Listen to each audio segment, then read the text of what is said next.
Another day, another controversy over what actually happened during a specific operation. Ukrainian side says that it was successful in destroying yet another military object in Crimea. Russia says no, they were not successful. So, again, considering Russia's record with information accuracy, I tend to believe Ukraine.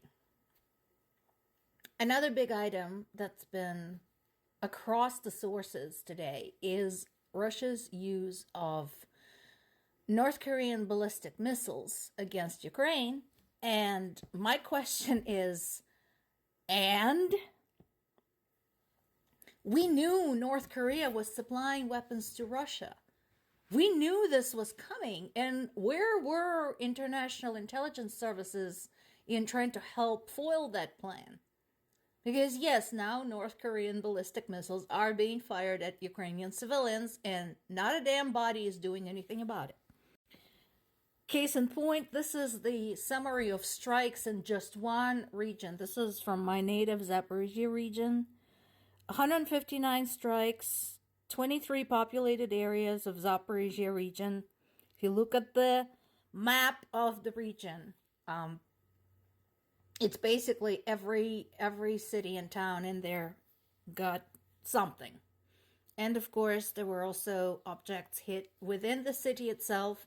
There were casualties, there was destruction. It's definitely happening. And this is the result.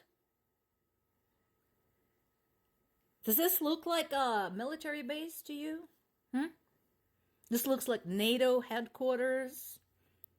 Do you see any weapons, any tanks, anything like that? Because that's what Russia is going to tell you. They're going to say, oh, Ukrainian intelligence officers were hiding there. They were not.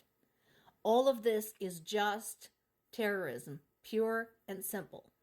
They figured out that Ukrainians are not going to surrender. So basically, now they're systematically murdering them. And of course, they couldn't possibly do all of the evil shit they do without the help of one of their lapdogs, in this particular case, Belarus's Lukashenko. Not to be outdone by his big brother, Putin. Lukashenko, too, is participating in the kidnapping of Ukrainian children.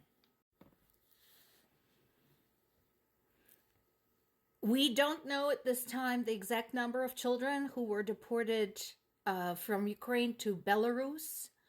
And since a lot of the citizen journalists have come forward with this information and seeking an expansion on the story, YouTube has been partially blocked both in Belarus and in Russia to conceal this information.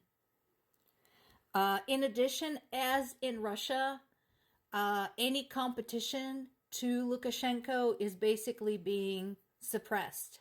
So, like Putin, he has no intention of abandoning his cushy seat at the head of the state, and is using all of the means at his hands to wipe out any opposition. Just to remind you, in addition to its borders with Ukraine and Russia, Belarus also borders Latvia, Lithuania, and Poland, all of whom are European Union and NATO members.